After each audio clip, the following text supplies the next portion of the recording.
రామ చక్కని సీతకి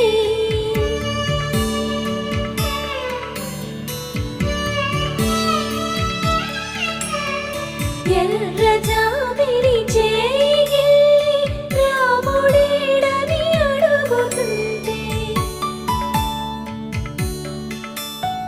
చూడలేదని పెదవి చెప్పే చెప్పలేమని కనులు చెప్పే నల్ల పూసై